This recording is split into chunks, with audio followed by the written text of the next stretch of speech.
Hey everyone, welcome to season 6, episode 18 of Film Bro Championship Podcast. I am Tim, with me is co-host Patrick. How you doing, buddy? We don't need no water. Let this motherfucker burn. Burn, motherfucker. Burn. Um, yeah. I am so happy to hear this movie still makes you grumpy. So everything went according to plan then for me. You know what though? I don't know. We've had to watch a lot of crap lately. So It's a I came bump out up. feeling a little positive about this. Well, Yeah. all things considered, Yeah. It's definitely better than what we've been watching. yeah, So it noticeably better. So I think audience be warned, we might be slightly skewed by we've seen some crap lately. yeah. Compared to like Boggy Creek 2 and Don't Open Until Christmas, I'm like, this is fine. Yeah, it's not as bad as Competent. advertised. I mean, yeah, I'm. This is my first time revisiting since like way back in the day because again it was a one that our mom liked. So it was interesting to revisit. Um, kind of as remembered so like it was like okay this is Did you there's remember George C. Scott playing a Native American? no that part I did not remember that was Probably didn't know who Patton was back in the day. So you're like, not in the day, yeah, yeah. but like revisiting and seeing the credits like George C. Scott's in this movie, and then I'm like, oh no. And then I was like, wait a minute, am I missing something? Is there some kind of weird background that I did not know? And I like looked into him. I was like, nope, it's just a white guy playing a Native American and has an unfortunate ponytail. And yeah, The one I forgot was in this movie was Louisa Fletcher. I was like, oh shit, Nurse Ratched, what are you doing here? yeah, and like the weirdest like no role, like barely Yeah, I'm like, lines. Is like why are you here? this is like a Married to great Art actress, and Carney? you're giving her like this throwaway role. Like I don't understand this. Like she's a phenomenal actress. Like why does the husband to her character, who I've never heard of really Art ever? Carney? The Academy Award winner Art Carney? I don't know him. I don't know. Yeah. I'm not familiar with him. Oh But I'm yeah. like, why is he getting like she's way better? I don't get it. But anyway. Yeah. Fun. Anyway, Let's see. we saw Firestarter. And it's your pick. Did you, by the way, did you get to look into the song that I was talking about that I sent you? Yeah, you watched me listen to it, and I was like, yeah, I don't recognize this song. I crazy you don't know that song, but okay, fair I enough. wasn't a So, Primus guy. I don't know what to tell you. all right, fair enough. I mean, just like music video alone, because it's so like, whoa. But So, anyway, yeah, fun fact about Art Carney there. Um, Hold on a second. Let me pull this up. Teens yeah, okay. Academy Awards. So Art Carney is, for me, most famous for winning the Best Actor Oscar in 1975. Let me tell you who he beat. Al Pacino for The Godfather Part 2. Uh, Jack Nicholson for Chinatown. Dustin Hoffman for Lenny. And Albert Finney for Murder on the Orient Express. What was this movie that he won for? Harry and Tonto is about a guy traveling from New York to LA with his cat. Okay, I mean, maybe it's a phenomenal movie, but like, Hmm, it's fine. is this something? It's like one of those things. Like I feel like it's come up with like Simmons, right? Like we need to revisit and redecide some stuff. It was pretty jarring at the time. Yeah, I was like, what? So, I don't know. I mean it's almost as sounding as upsetting as Crash winning. So I don't know. I'm just that just sounds upsetting. I guess just all the other good actors just split the vote, and like a couple people were like, yeah, let's give it to Art. Wow. Okay. But yeah, All right. so this movie has Fair three enough. Academy Award winners in it. It's crazy. Yeah, it's got Art Like it Carney, legitimately Louise has Fletcher, people in it. and George C. Scott. Yeah. Like there's legitimate people in this movie. Yeah. So Yeah. anyway, it's your pick, Firestarter. Firestarter. A couple who participated in a potent medical experiment gain telepathic ability, and then they have a child who is pyrokinetic. IMDb. There you go. And then they want him back, or they want her, really. They want them both. They make it pretty clear that the parents are expendable. Well, definitely. See, because she only has very low level telepathic ability. Andy has much stronger ability to push. Yeah, she just has a So simple mind reading thing, right?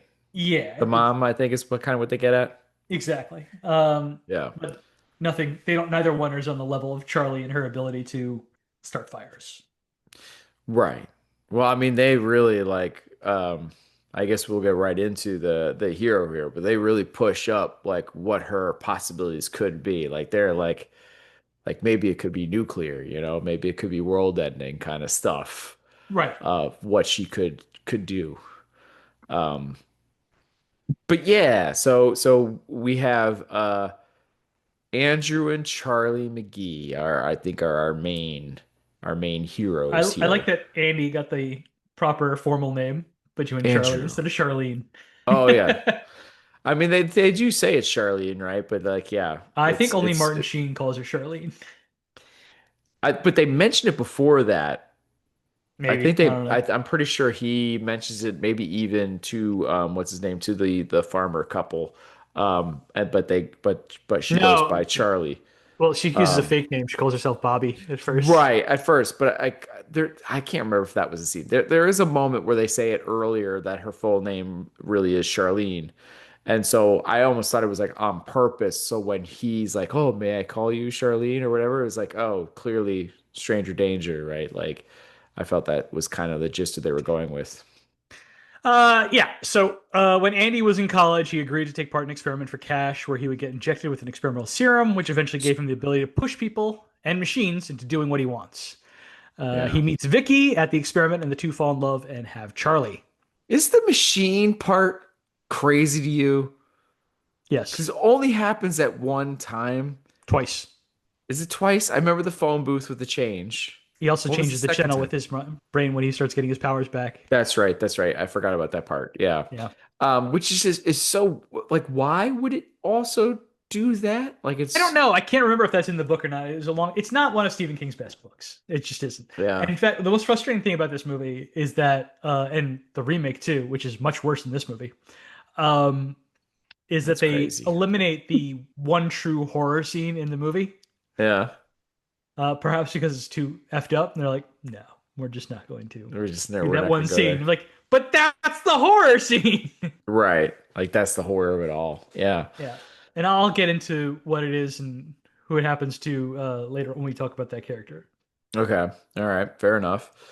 Yeah, it's just weird, man. It's just bizarre to be like, wait a minute, what now? And change? Okay. Like like it's just so like you would think like then I guess he has some telekinesis then, but no. So it's like you know what I mean? Like it's just bizarre how Yeah. that works, but whatever. It's What do you think of the definitely wig on David Keith in the flashbacks? I really enjoyed where like it is so focused on Andrew having to hold his head to make his Called him power Andrew again. work. Because that's what he's called. Andy.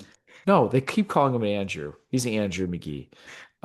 He likes the proper terminology. But anyway, so like yeah, he keeps. But then there's like one point where like he's like captured. He's immediately going for his head, but they hold his hands back, and Yeah, it's as like if the power oh, won't work unless he foiled. holds. And I love the sound effect every time he's like.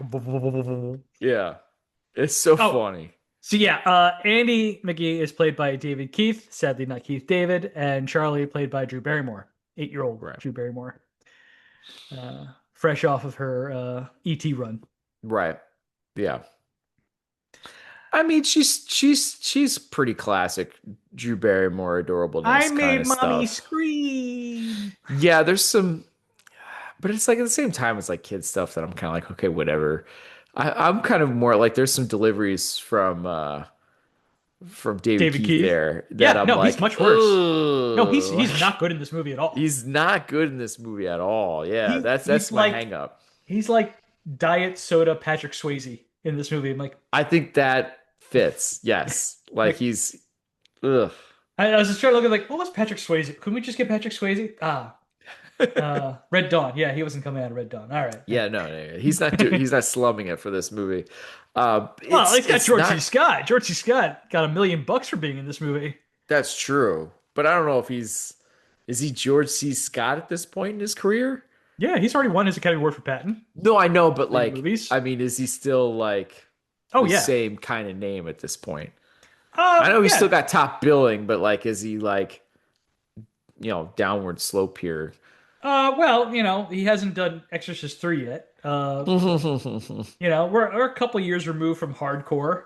Right. But Okay. George C. Scott's still a name that people want to go see. I mean, it's still top billing there, and When he's did The Changeling still. come I out? will kind of get into George C. Scott. I don't want to trip up on that, but like, A couple years after The Changeling. yeah, David Keith just is the worst part of this category.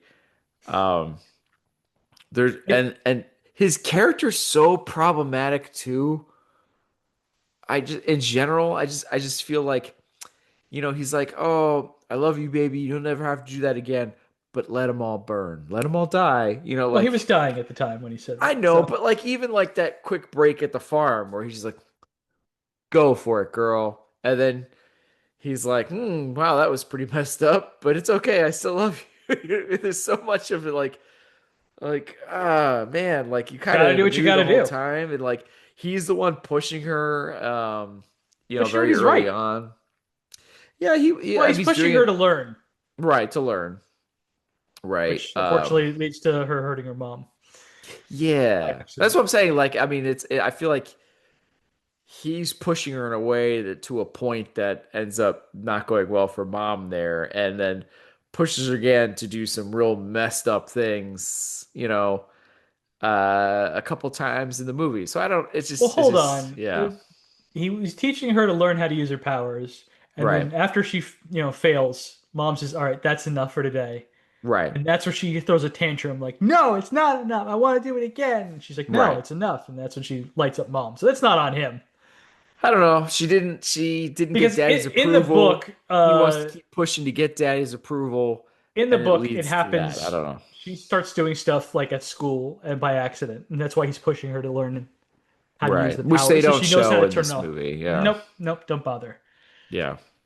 In fact, the way he's smiling and enjoying it, it seems like it's coming off like a parlor trick. Like, well, this is neat and fun. Yeah. Yeah. But yeah, like a bunch of the line that he's given off in this movie, like, it's a bad thing. You understand me? A bad thing. Yeah. The delivery. It's like, oh There's so much delivery in this movie that's just like that just didn't come off great. That's no. yeah. Uh, And so I don't know. I could give Drew Barrymore a lot of the benefit of the doubt. Like this is still like cuteness of Drew Barrymore. You can get away with it. She's a kid. Like, I don't know. Like, what do you expect? As much as there's some times you're like, but it's like a like, 2-to-1 ratio for like good line reading to bad line reading, I'd say in this movie. Because like for every like right, I burned him, is like, ugh, that's rough. But then like when she like tells like Irv, like, you don't need your gun. As before yeah. she goes out there, I'm like, Or yeah, we're like, damn, were they wood chips? Are you like, what are you yeah, serious? Like, it was should like give me something there's some harder. stuff that works, Yeah, right, with yeah, her yeah, yeah, yeah. delivery, and I felt like that was one of them. There was one where she was telling off somebody. It's like, I'm gonna like roast you or something. Yeah, you better. It was the guard. She's like, get out of here, or I'm gonna burn you. Yeah, and so yeah, so there's And she lines that like like burns his hand to make him drop the gun. He runs away. I'm yeah, like, hell yeah. exactly. There's some stuff that works, and again, like I feel like she's still so young. It's crazy how young she is. 8 years old. Yeah. And so I was like, how much can you really ask? And so I don't know. I feel like she's what saves the category Hmm. completely. Yeah. And so yeah, so she's this kid that is struggling with her powers, and she has her own emotional state issues like most kids, but she's got powers, right? So it's like one of your earliest things of getting to before you get to see the X-Men on on TV or movies, you're seeing like almost a version of it, right? Right. Well, Stephen A King lot was a fan of younger, the X-Men and the comic books, so he knew what he was doing. He understood like, the idea of, and he had his own right? kid. Like the character's based off of his daughter, Oh, okay, Charlie. Yeah. So just like that idea of like, this awesome power being in the child so small who's innocent, yeah.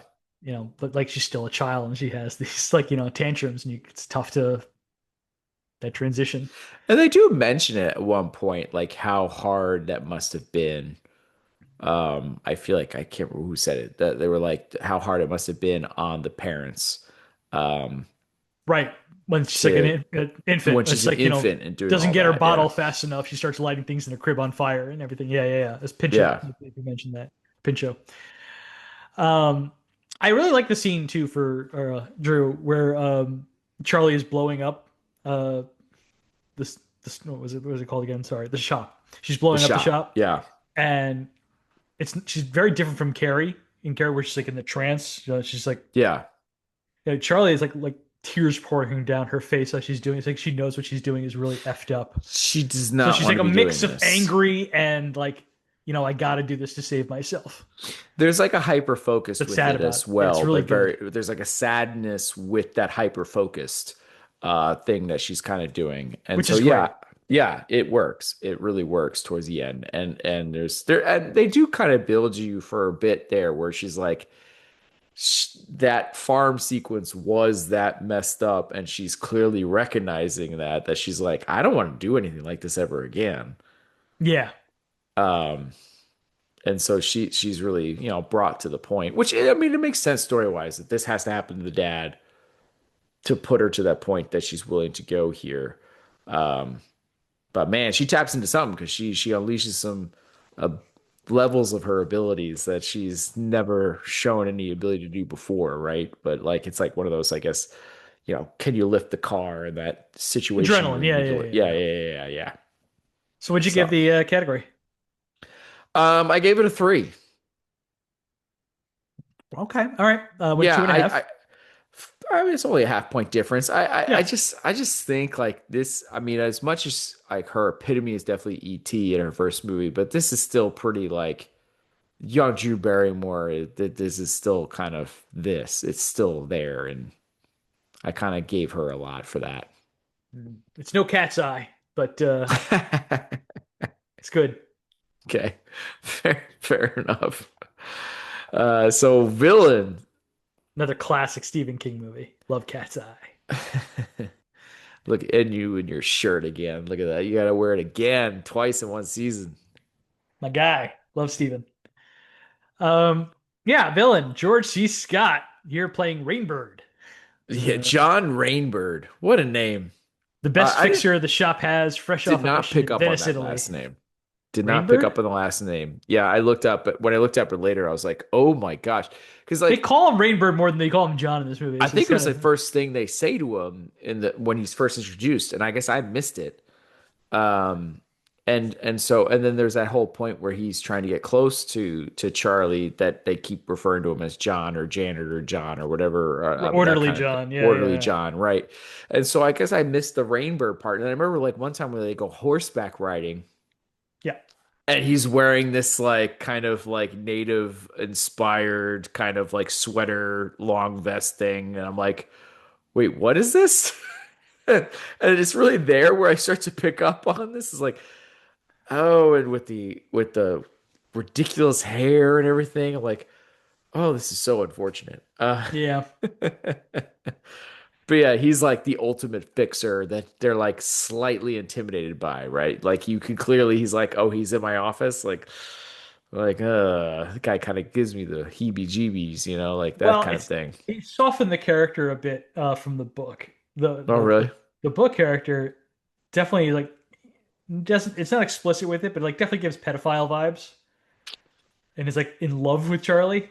So it's like That's what I was almost wondering they were going with at first when I was like rewatching this. I was like, oh, that's so weird. But then like his whole motive, I have so many questions here. So we'll pause that for a second because I feel like there's so many shop questions I have to get into this as well. okay.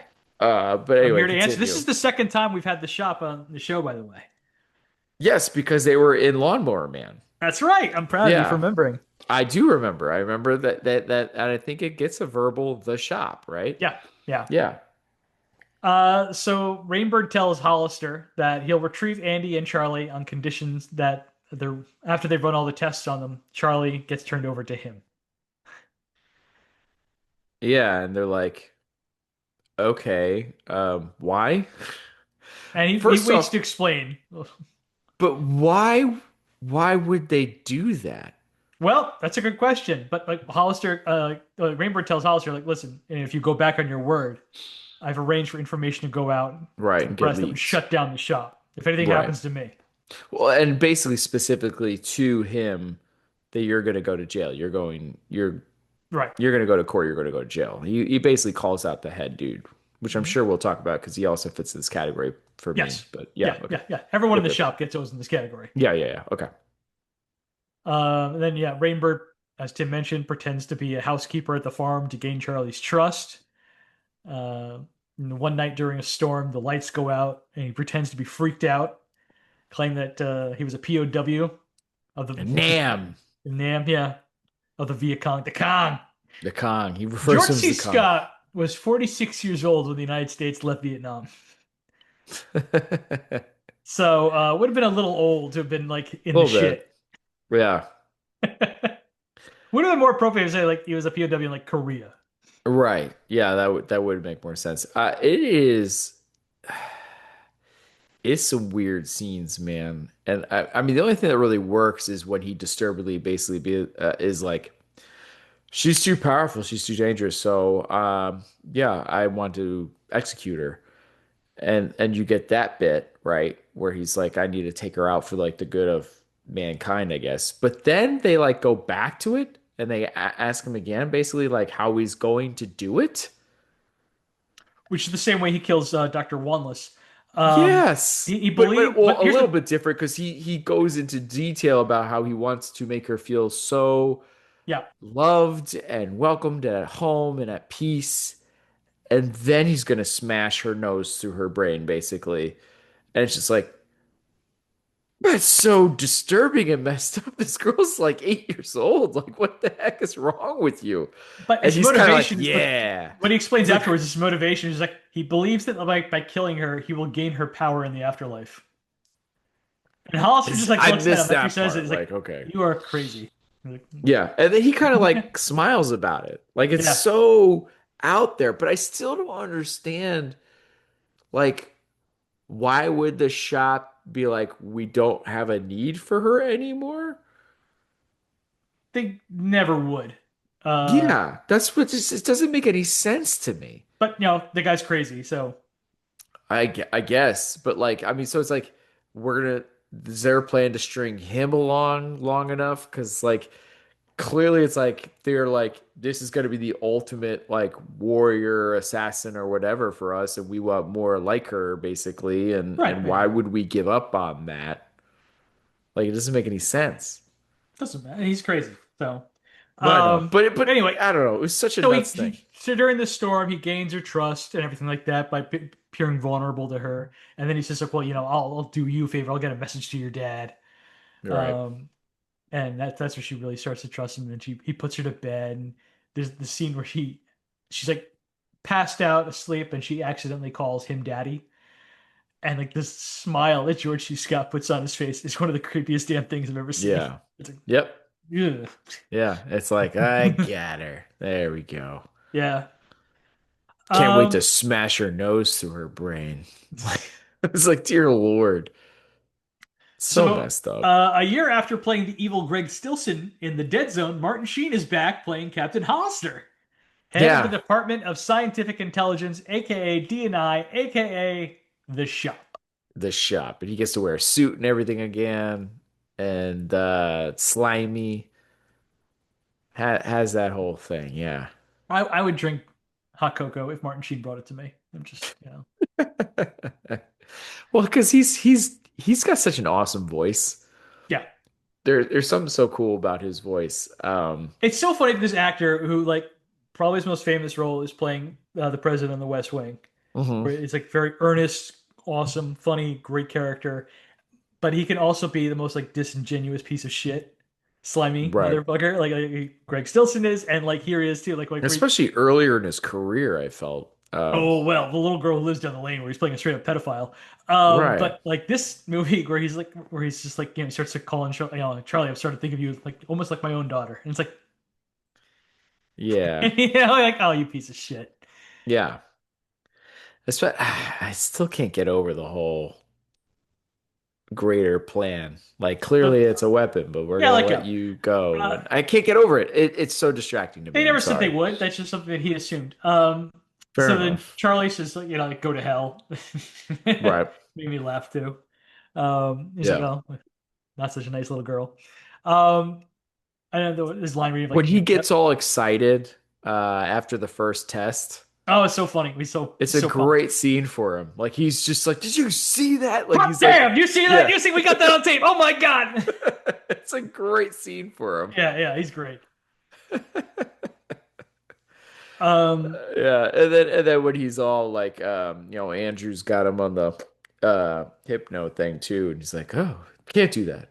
Well, okay, yeah, we can do that. Like, so like, there's some again, it's like this movie legitimately does have some good actors in here who can do some stuff here, and yeah. I mean, it really helps for sure. Oh, it covers up a lot of warts. Yeah, I also love the scene where like him and Pincho are like giving Charlie a bunch of different dolls and everything like that, and like they put Sheen in like a cardigan to give him like a Mister Rogers soft look, as if he's like holding her captive. yeah, He's like like moving the arm like look, oh, yeah. yeah. I'm not suited for this. Um, so Freddie Jones is back, playing Dr. Joseph Wanless. Tim and I last saw him in Firefox, Yeah, a movie he wishes he could forget. I put him in side characters. I didn't think he was in this long enough. Yeah, he's a villain. He's part of the shop. You're a villain. I He wants them guess. killed. He wants them killed right away since they're too dangerous to live. Well, I get this. They are too dangerous to live, but he's all kind of like, this is what needs to be done. This is all wrong. And like, if you don't do this, I'm gonna expose you. Like, so there is like an element of, as much as yes, killing obviously is wrong, but there's like he realizes what's going on here with the shop is not okay, and you need to I correct don't your think he gives a mistakes. shit about that. He just wants to kill her I don't know if because it's he's scared of what necessarily he's created. her. He wants her and the father dead because he is Right, and the terrified father. of That's what what I'm they saying. It are. wasn't just her, but yes, I He's like, this agree shouldn't with have that. happened. This should never, like everyone else died or committed suicide. She What could we break the did whole was world. wrong. It was basically like all of this was bad, and so we need to just wipe it clean. So And he he's went the one who says like a nuclear explosion through willpower is something that she could eventually create. right. He builds that threat, which they're immediately like, ooh, weapon. Um, so I don't know. Like I almost interpret that. I get what you're saying, but at the same time, I feel like there is you know, um, there is still somewhat of a moral code to him where he's kind of like this is too dangerous and so it's just wipe it clean to where they're like even more evil. There's levels of evil, you know what I mean? Where but it's so quick, it's so small. He has that one. I mean, he's got the miniature, the little quick scene where he's administering people's doses. Then he's got that scene of what horribleness could happen, and then he wakes up and he dies. That's it. It's Yeah. just not enough. It's just not Well, I'm enough. not calling him a main character, but he's in the villainous character for me. I just didn't think it was enough. I put him inside. Uh, so then I last one is Dr. Pichon, Yeah, played that's by I put him Moses here. Gunn, Yeah. one of two Amityville 2 vets in this movie. Uh, Gosh, have you watched the second one? I yeah, You I hate thought the first one so much, and you went to the second one. That's interesting. I was curious. Okay, because I've Also never even seen the produced second one, and I liked the first one. produced by Dino De Laurentiis. Ah, there it is. Okay. He's got this like really great creepy smile when Yes. Andy is first brought to the shop. He's like, "This is the shop." Yes. I was like, "Hmm, He's another one that's got a really cool voice.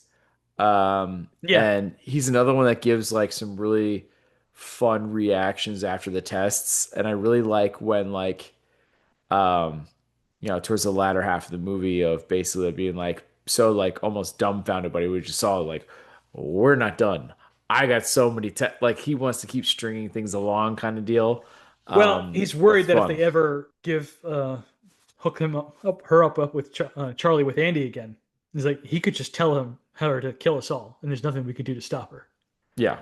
But he's like legitimately freaked out by her power too, and he like Yeah. basically runs away from her during the first test. Yep. Actually, it's another really great scene for Drew. She's like, "I don't want you in this room. I don't know what I'll do to you if I turn my power on and I see you here."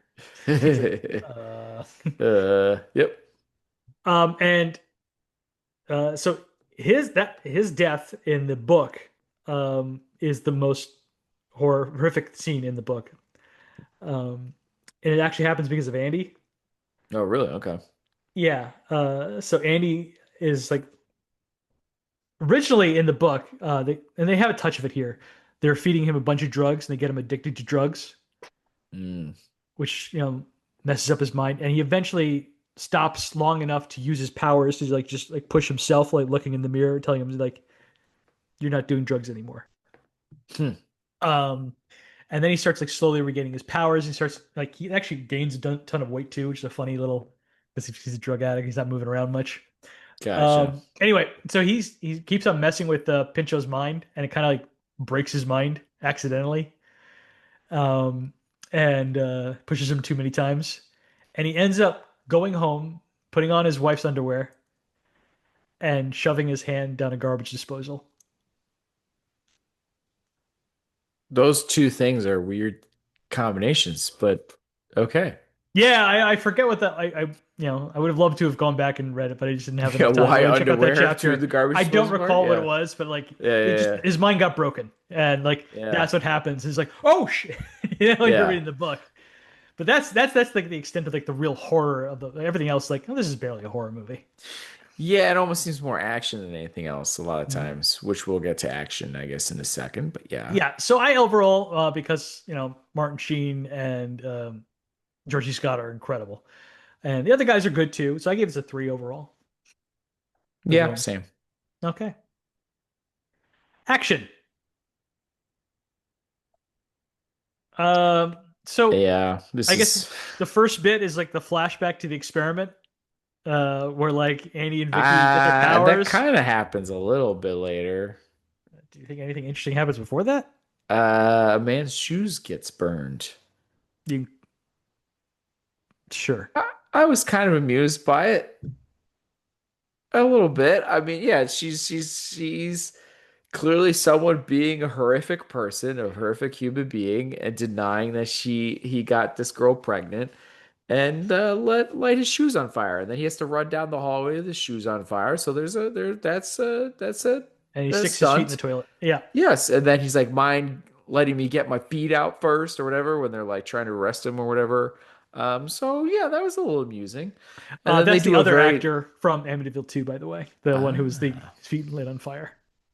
they do another lame jumping off a road into a slight hill stunt when they're running away from the airport. But then yes, then you're right. Okay. Anyway, the experiment. Annie and Vicky get their powers. They're falling in love, reading each other's minds or whatever. And then, but like, then all of a sudden, everyone else in the room just who took the injection start like having seizures, and like one guy gets like his eyes Your start eyes bleeding and bleeding, everything. yeah. Yeah. It's like oh, oh. Yeah. And then there's the flashback to Charlie trying to learn how to use her powers and accidentally lights her mom on fire. Luckily, she's Light some wearing oven toast mitts. first on fire, but yes. That wasn't really horrific, but yeah.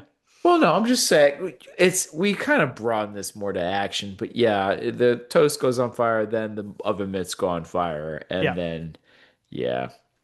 Then there's the scene. This is like really, really bad David Keith scene, um, where Andy comes home from work and he finds his Oh, wait a house minute, I love trashed this part. I love this part. and Vicky dead and shoved in the laundry closet on top of the ironing board with a rag shoved in her Like mouth. it was a serial killer that did it from a different kind of horror movie. You know, like why was the shop disposing of a body like it was Michael Myers? I thought that was hilarious. You didn't find any amusement by it. I was just like, No, the thing that I was it's laughing so at because this is nuts. so rough is like when he makes the phone call. Oh, okay, yeah. He's like crying. He's like, "It's Connie, there's my daughter over there." But like, yeah, that was another weird thing. It's like, wait, why did the shop take the daughter to a neighbor's house? No, she And wasn't there when they came. She was just playing at a friend's house. So he just but happened they to he figured it out like, oh, get there she's when not the shop here. got there. Is that it? They got there at the same time because the shop was there. Yeah, well, the shop also figured out that she was there, and Okay, so they got there at yeah, the same time, more or less. They basically. got yeah, Okay, he got there a few seconds after her. gotcha. Yeah, and Yeah, that's where he like tells like, "You're both blind. yeah, and that was another horrific line delivery. You're blind. Yeah, You're blind too." yeah, you son of a bitch. Yeah, it was not great. But I don't know. There was something about the way the mom's body was disposed with the ironing board and the way it popped out. I was like, we're in a Halloween movie. This is bizarre. What's weird is that there's like trails of blood, but there's no blood on her. It's like, where'd the blood come from? Yeah. Like it was again, it's like we were randomly for 2 seconds in a completely different movie. And why would the government do this in this way? It was so weird. Oh. So then the first like real cool bit in this movie is the invasion of the farm at Yes. Irv's farm. Yeah. Uh, Fire. Agents come to the farm, surround them. Charlie tells them to go away. They really do descend, by the way, which is kind of cool view. Like there's a lot of cars, there's a lot of guys that come out. Like it's a cool view. They really do look like they're descending upon them. And Farmer Irv says, "You can't be here without a warrant." And they're like, "We don't need a warrant." And Irv's like, "You do unless I woke up in Russia this morning." Yeah, nice line. I like it. And then agents grab Andy, and Irv tries to raise his gun to help, and he gets shot in the arm. And that's when Charlie just starts Yeah. panting, and the fan that always blows Well, whenever she Dad uses her does kind of power. set her up to be like, you can do it. You got Right, my permission. Yeah. right. Um, but yeah, I always laugh too whenever Charlie starts using her power. Like there's like this like personal fan that starts blowing her hair back. The craziness is it happens even when she's in enclosed spaces. Right. It'll be like surrounded in a small room of like cement blocks and all of a sudden air. It's like it's part of her power. It's funny. So like the guys holding her dad, they all start getting lit on fire on their arms, and like the Yeah. head agent gets totally engulfed by flames Engulfed. and turned Yep. into a skeleton. Yeah. She starts blowing up the agent's cars. And Explosions. it seems, yeah, and it Lots of seems great to ones. be they only explode when agents run up to the car door handles to leave, and then they explode. It's like I'm waiting for you to leave, bitch, before I blow you up. Right. But yeah, it's some nice explosions. I'm a Yeah. sucker for explosions. And again, it's all practical pyrotechnic type stuff with people being lit on No fire. CGI yet. Yeah. Yeah, so I enjoy it. It's just sadly it's kind of this and the later scene is kind of all it's got is the uh, problem. you didn't like Rainbird killing Dr. Wanless, waking up with like a feather and then just like going that Yeah, the karate chop. judo chop Yeah, where in he the he loves face. hit right in the nose to brain. That's his way to go. Like Unless the it's got last to Boy dart Scout. you.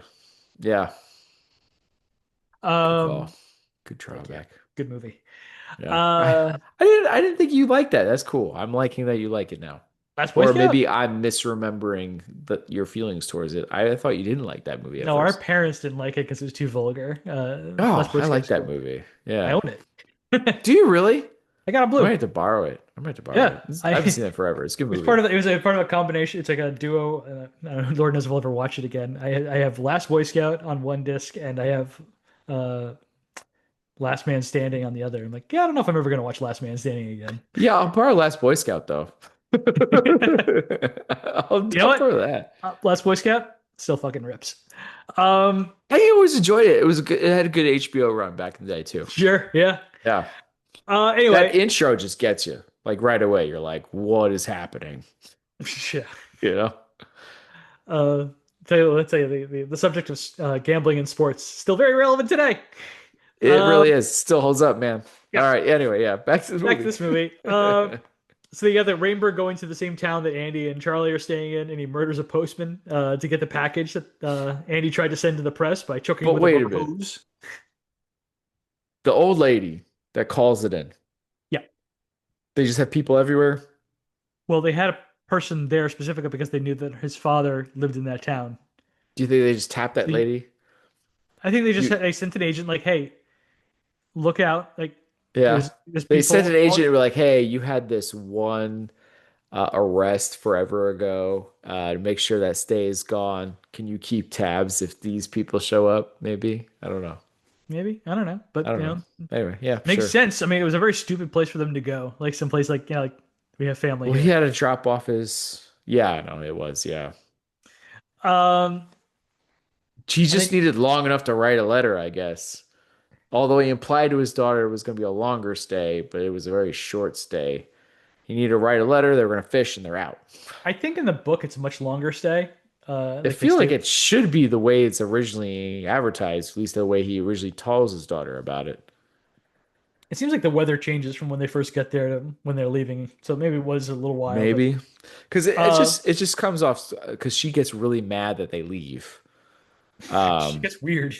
yeah, and I'm like, It's not too man, heavy for me. it just implies that it was a much shorter stint than what he originally said it was going to be. And it's not like Yeah, there and was anything to imply he had to leave now. I think in the book too, like they're like, we're just gonna leave them there until we know exactly what we want to do with them. Like, Yeah. they figured out where they are pretty fast, and like it's fine. Yeah. Like they're not, we Well, know where they clearly are. the shop already knew where they were to begin with, right? They were already like giving them phantom calls, like they knew where they were, and they made like a line saying like they want them to stay put, Yeah. but they never really explained Well, why that's that's from back. That's from changed. back in their old house. They Right, wanted, right, right. yeah, Well, when mom's still alive. I'm just saying like they never really explained like what changed all of a sudden. I guess maybe they saw the toast Charlie's stuff. power. Yeah. Well, that's the Yeah. thing. Charlie in the book, accidentally used her power at school, Yeah. and they had to move, and but the which freaked the shop out, and once they figured out Because what was it going exactly going on, seems they like Captain Hollister there like barely knows any of it. And until he starts talking to the doctor, like he's like he knows that they exist, but he didn't really understand the yeah, all implications. this these obviously all this happened before he got there. Right. Uh, I think that's also in the book. I can't remember. Okay. Um, so yeah, and then there's like Redbird captures Charlie and Andy, climbing up a tree and shooting them in the Charlie gets like in the neck, Andy in the back with a tranq dart. Yeah. And Yeah. I love the shot of like all the agents coming out from hiding behind the woods in their Yeah. fireproof suits. I thought that was really cool looking. It was. It kind of reminded me of like some comedy stuff where it's like big person coming out from the middle of a skinny tree because it's like, wait a minute, how are they back there? Yeah, but it works. No, but it looked good. It did look good. Um, and then you get the demonstration of powers. First, the wood chips. Yes. Beneath Um, her. right, which she lights the wood chips and like even pushes the tray, which shoots into the glass that Yeah. Hollister and them are hiding behind, And we also kind of learn like and then this she like lights a bathtub water on fire. Like she's trying to yeah. turn off her power. Well, yeah, you kind of get this gist of like she needs like she's like stop it and where she's like pushing the flames towards water. So she needs like and I think there might even been a line where like she's gonna need a lot of water um to This to is also pull from the book. This bit that yeah. she needs to put it somewhere safe before she can turn it off. Yeah. Um, the second one, she blows up like a cinder block wall. Yeah, which it does take a little bit, right? It's like it Right, and like then she lights on like, fire at first, then event towards the end when it starts blowing up, you're like, I didn't even know that was possible with flames. Okay. and then she, well, if it can one day become a nuclear explosion, she can I create I guess you're explosions. right. I guess you're right. And then there's these ice blocks they have for her to like concentrate on to turn it off, and then she turns the ice blocks into like boiling water, which I Yeah. thought was cool. Yeah, it's all gone, yeah, basically at the end. And then there's the final confrontation in the barn. Yeah, she learned some fireball stuff, Well, before that, you have Rainbird, like Andy tells Rainbird to like jump out of. right? Well, first, no, you have Andy telling Hollister, who's just like a puppet at this point, to shoot Yeah. Rainbird, and Rainbird shoots him in the head. Yep. Sorry, Martin Sheen. And then Yep. Andy pushes Rainbird to jump out of the loft in the barn and breaks his leg. But like Rainbird like takes a shot and gets Andy in the neck. Yep. And that's really he tells like Charlie like burn them all. Yeah, don't let them do this to anybody else. And then like I the won't, Daddy. I really love the shot of Charlie taking her revenge on Rainbird, who was like Hmm. betrayed and she killed her killed her father. So Yeah, like he like lights him on fire and like blows him back like 20 feet, and you see like the stuntman going like as he's yeah, lighting on fire, and then it turns into a wax dummy in the close up, and you see like the face melting. yeah. That I thought was cool. It was pretty cool. Yeah, and then the farm I goes condition so yellow, bright yellow. before we continue, Yeah, um, so I was so close to the end, and it was on Peacock, and I did yep, not want to pause and run into more ads. So I let it play, but it was right when my son came down. And so Declan watched this whole ending scene. cool. And so I might be like slightly skewed by my son's reaction because I feel Yeah, like I would have had a reaction on one end of just me normal reaction, but then Declan's like, this is the greatest thing I've ever seen in my life. And and he's like, "Oh my gosh, the bullets are like melting to her flame that's coming yeah, to her." And he's like, "Oh, the fireballs are coming out, the explode." Like he's like, "This is the coolest thing." ha, And he's like, "I can't believe you're not sending me out. This is awesome." And I'm like, okay, I'm really thrown off guard, but I'm also enjoying how much enjoyment you're getting from this. that's So right, I'm Declan. totally Stephen skewed King here. rules. Let's go. It really, but he's like, he's had nightmares recently about Chucky and he's never even seen anything of it. Like So father, it's, like son. I know, I haven't really, I tell him much about that, but it's really funny to me that he's all in on this, all in on Drew Barrymore just lighting people up. Hmm. Yeah, there's a lot of great fire stunts in this. A lot of good explosions. They got I the first like really, four agents who come into the barn, and she just like yeah, shoots them right through the door.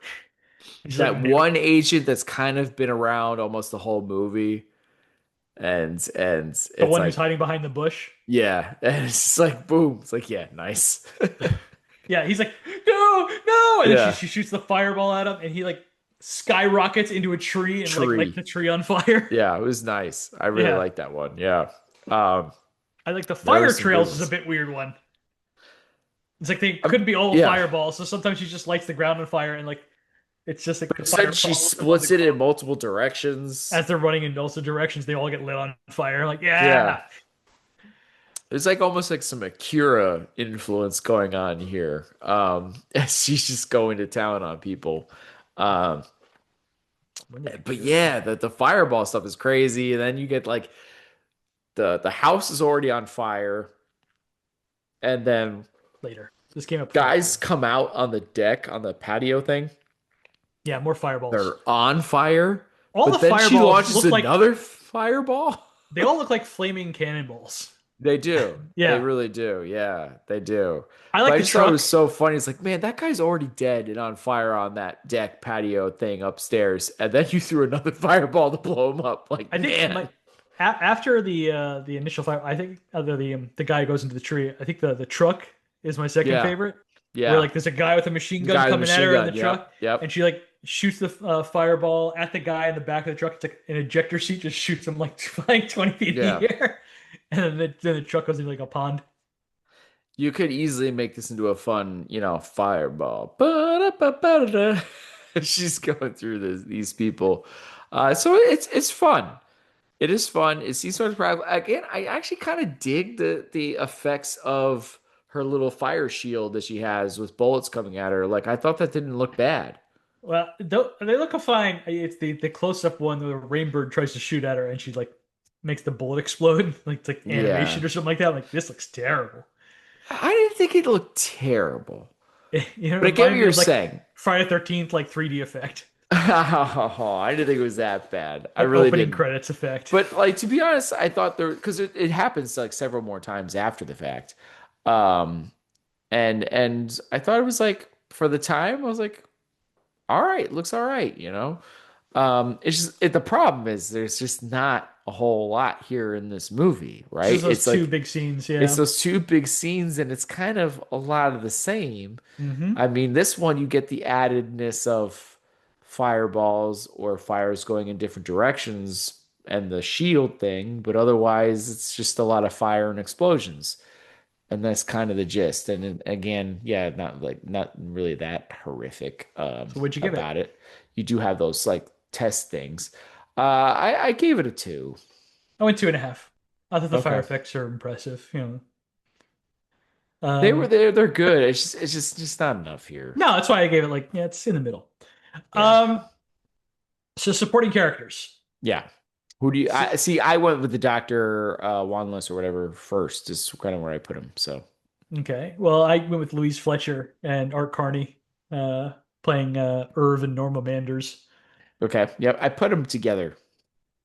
Uh, Louise Fletcher, by the way, is like 49 years old here, and Art Carney is 65.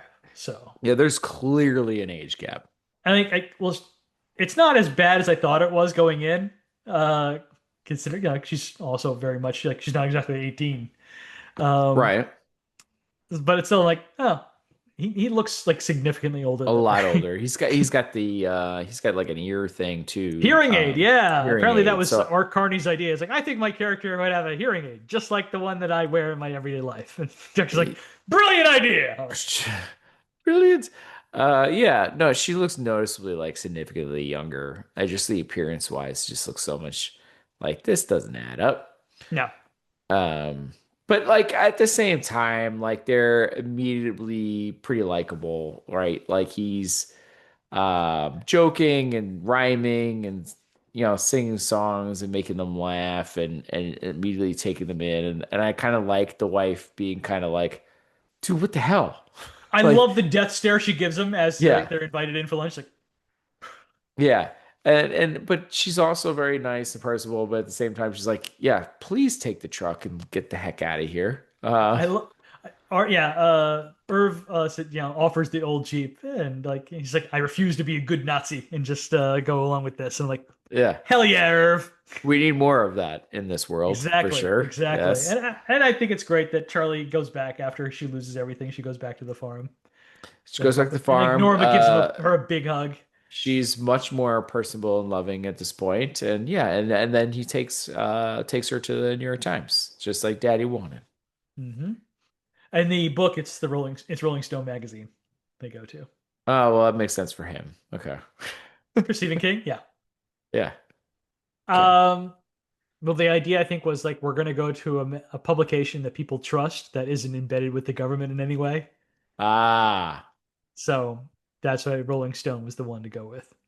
gotcha. Um, and then last but not least, Heather Locklear as Vicky McGee in her very first movie role. What a name, Vicky McGee. She she looks exactly the same. She's yeah, yeah.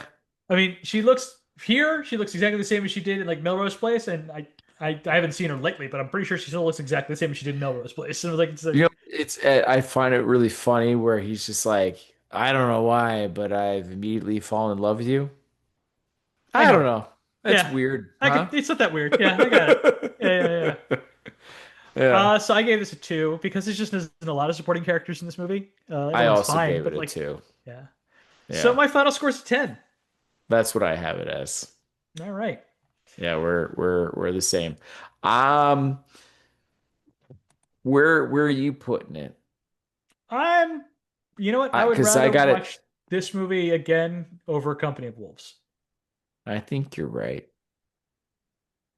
I think you're right. There's still some okay stuff here. Yeah. Yeah.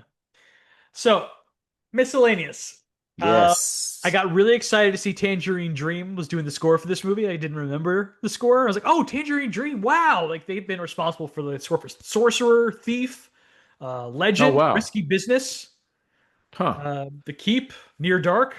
But something like fell off to me as I'm like watching, like, why don't I remember this score? I'm like, oh, it's kind of lame. And according to director Mark L. Lester, Tangerine Dream never saw the movie. They just like gave them a bunch of They just tracks. made some. Choose whichever you like. Oh wow. Yeah, all right, that makes sense. Oh, this is our Okay. second Mark Lester movie, by the way. We last saw him doing Class of 1984. Ah, classic. Um, so the reason, by the way, we didn't do this movie earlier in the season is because I remembered this starting in New York. It is very obviously Wilmington, North Carolina, not being shot for New York. It seemed like it was in the DC-ish kind of area, the way they Yeah, were describing it. the book starts with them being in New York, which is what I did remember. Okay, okay. Um, and they pull up to like Hanover Airport, which is somewhere like north of Richmond, Virginia. In the book, they're in Ohio, is where they like their houses and everything like that. Okay. Um, let's The see. shop. George C. Scott wears an eye patch over his left eye halfway through this movie. It's because an infection caused by the contact lens for the dead eye that he had. Hmm. So they had to just like cover it up. And that's Well, why he wears they an at eye patch for least the rest. they did try to be like, oh, is the eye that's making you uncomfortable type of deal? But at the same time, then there's other scenes where he's wearing it and like not by the girl, so it didn't make sense why he was wearing the eye patch. Yeah. So that makes So sense. the most interesting bit of trivia for me, anyway, is like, and the best what if is the film was originally going to be directed by John Carpenter. Oh Uh, wow. this was going to be his follow up to The Thing. Uh, they had a draft ready for the script. They got greenlit, and then The Thing came out and it bombed. And Universal's like, "You're fired." That's a shame. That's a shame. And I Carpenter literally, wanted, as you know, just bought it and purchased it on 4K, even though I already owned it on and Blu-ray because it's one of my and favorites. here's the biggest kick in the balls. Imagining what could have been, in my opinion, is that Carpenter was going to have Richard Dreyfuss play Andy. Oh, that would have been so much better. Yeah. Um, Gosh, that would have it's worked. okay. I mean, Carpenter went on to do a different Stephen King movie, which came out before this. He did Christine. Oh, okay. Classic. All right. Yeah, yeah, it's a better movie. I think it Uh, worked out for him. about I think a slightly better book. Um, Yeah. and I bet you More horror. yeah, Yeah. absolutely. Um, a really good soundtrack too, which It's is kind of funny the because problem with this movie the most. Like it's not that much really of a horror here at all. yeah, well, I think it's one of the things that like drew Carpenter to it because he didn't want to get always just stuck with just doing the horror stuff, Right. um, which he never got to get out of really. Yeah. Uh, but it's funny too. It's like the Tangerine Dream score. It almost sounds like something that Carpenter, like a something Carpenter would have done, because that's the kind of stuff that Carpenter was doing, his synth Right. scores. So it's like, Yeah. oh man, that's like it's so it just feels like a not quite John Carpenter movie. Um, Jennifer Connelly auditioned to play Charlie, Huh. and Heather O'Rourke, who was Carol Ann in Poltergeist, also auditioned. Hmm. Um, Drew Barrymore won the part. Drew Barrymore lost Poltergeist to Heather O'Rourke, and so Drew Barrymore had to settle for E.T. Oh, so, well, okay. Yeah, so this time Drew won. Yeah. Um, in order to get Oscar winner George C. Scott for the part of John Rainbird, Dino De Laurentiis went to Universal Pictures and requested an additional $1 million to cast him in the film. So that was his payday. Dang. Got his man. The film was shot completely in Wilmington for two reasons. One, $10 million budget, and it made it a lot easier to choose the state to film because it's a non-unionized state. And So many Dino, movies are filmed in Wilmington. It's crazy. well, Dino De Laurentiis loved filming in Wilmington, so he did this movie. I just saw like a 30th or whatever anniversary for like Empire Records or whatever. They're like, oh, all of it was filmed in Wilmington. I was like, oh, okay. I didn't know Empire that one Records either. was Yeah. Not, yeah, wow, yeah, yeah, yeah, really? yeah. The Huh? one with Liv Tyler, right? Am I, Right? Yeah, yeah, yeah, yeah. yeah, yeah, yeah. All, yeah. Oh, now you Wilmington. actually made me thinking I might want to rewatch that for the first I time know, in months. like I A movie I like don't that particularly movie. like. I I know don't. you don't like it. I like the movie. Like the music video that they filmed for what's his name, Rex Manning or whatever like that. Yeah, It was yeah. filmed at Wrightsville Beach, like the Really? entire video. Oh my God. Yeah, and they explain exactly where the record store is. Is like I have driven past there. Oh wow, okay. Like Every year they're like, it's Rex Manning Day. I'm like, oh, we're pretending this movie's a thing again, huh? Okay. Um, I like the movie, Patrick. I'm a fan. anyway, Yeah. so lots of people are. They did this movie in Wilmington. They did Cat's Eye was in Wilmington. Maximum Overdrive was also in Wilmington. All Stephen We King, Dino De Laurentiis also movies. a movie we already did. Hellraiser. No, Three that was was done in Greensboro. Greensboro. Never mind. My bad. My bad. My bad. That was Yeah, Greensboro. My bad. yeah. Still So North the Carolina. yeah budget for this movie was $10 million, which in today's money is a little over 31.1 million. This movie had a worldwide gross of over 17 million, which came out to be over $53 million in today's money. Firestarter debuted at number 3 at the weekend box office. Number 1 that weekend, also debuting, was Tim's favorite Robert Redford movie, The Natural.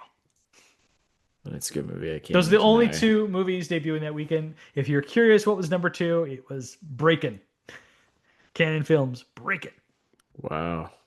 You Yeah. know what's crazy too for how many movies you watched already this season? Like this is like noticeably a just better looking movie. Like the quality is so much better. Like we've seen a lot of movies this season that like this, are we sure this was the 80s that this movie was like made in? You know, like it's such a noticeable difference. It's like this Well, movie this looks is more modern of its time. Dino De Laurentiis was a serious filmmaker, Yeah. and yeah, he's wasn't gonna mess around.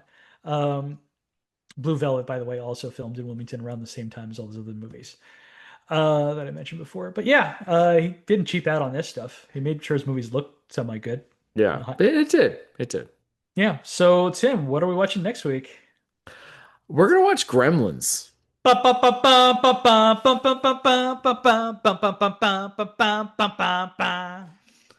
What a good time. I'm Our excited. last Christmas horror movie. I think it took us a little bit to figure out pacing of some spreading some of these things out, but I think we nailed it towards the end. 4 Christmas horror movies in 1 year. It's a Damn, lot. 84. It's a lot, but this is obviously the creme de la creme. It's the Yeah, best. It's nothing but great. bangers from here on out for the rest of the Yeah, season. for sure. And Gremlins is peak. It's so good. Mm. Oh, I can't wait to rewatch it Honestly, again. has a serious running for being best movie horror movie of the year. I don't know how I'm going to end up. Yeah, to be honest, I this is like the first season where I feel like I'm not positive. Neither am I. These next 3, I'm Yeah, like, I don't know which one I love the most. Be honest with you. I don't know because ah, I don't know, but I'm excited to find out. Let's go. Right. So you got anything else? That's it, man. That's all I got. All right, that is it for us. Please share your support for the podcast by leaving a review on Spotify, Apple Podcasts, Google Play Music, or wherever you happen to listen to the show. Also, sharing is caring. Be sure to follow us on social media to get the latest show updates. You can contact us by emailing at filmbrochamp@gmail.com or find us by searching for the hashtag FilmBroChamp. Thank you for listening to this episode of the Film Bro Championship Podcast. Peace out. Look at those alphas. She is really jacked up. Okay. It's What jacked a up. line! What a line! What a line! All jacked up on Mountain Dew. Oh, those alphas, man.